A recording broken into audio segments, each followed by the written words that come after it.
శ్రీ గురుభ్యో నమః. మన దేవాలయములందు అర్చనలు పూజలు చేయిస్తూ ఉంటాం.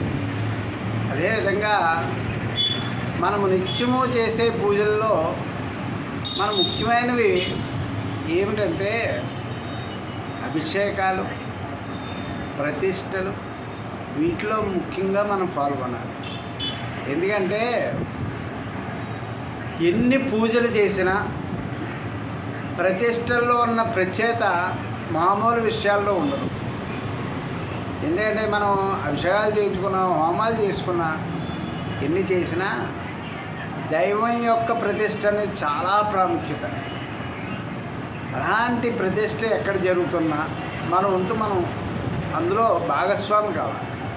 లేదా మనమే ఏదైనా దేవాలయాన్ని ప్రతిష్ఠింపజేయాలి. మన చుట్టుపక్కల వారిని, బంధువుల్ని కలుపుకొని ఏదైనా దేవాలయం కట్టినా చాలా మంచిది.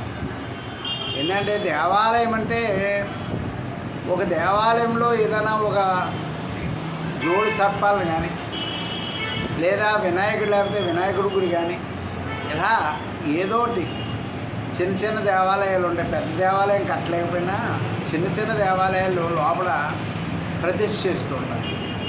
అలాంటి దానిలో మనం భాగస్వామి అయ్యి ఆ ప్రతిష్టా కార్యక్రమాల్లో పాల్గొంటే మనకి జీవితాంతం సరిపడంత పుణ్యం వస్తుంది.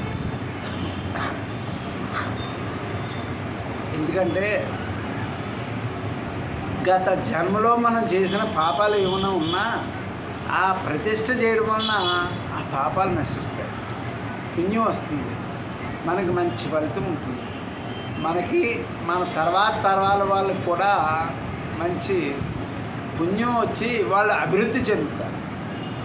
వారు ఆ విధంగా అభివృద్ధి చెందాలంటే మన వరకు మనం చేయాలి. స్తోమత ఉంటే మనం ఒక్కరమే చేయొచ్చు.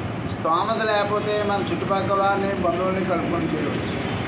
ఏ విధంగా చేసినా మన వంతు మనం చేసినప్పుడు దాని యొక్క ఫలితాన్ని మనం అనుభవిస్తాం. అలాగే మన కుటుంబ సభ్యులు అనుభవిస్తారు. అలాగే ప్రతిష్ట కార్యక్రమాల్లో మనకి ఎంత కుదిరితే అంత బంగారాన్ని ఆ ప్రతిష్ట చేసే ఆ స్థానంలో వేస్తే చాలా మంచిది. కనుక ప్రతిష్టా కార్యక్రమాలు అనేవి చాలా ఫలితాన్ని ఇస్తాయి. కనుక ఆ విషయాల్లో మనం పాలు పంచుకోవడం అనేది చాలా ముఖ్యమైనది. ఓం దత్త బ్రహ్మాండ.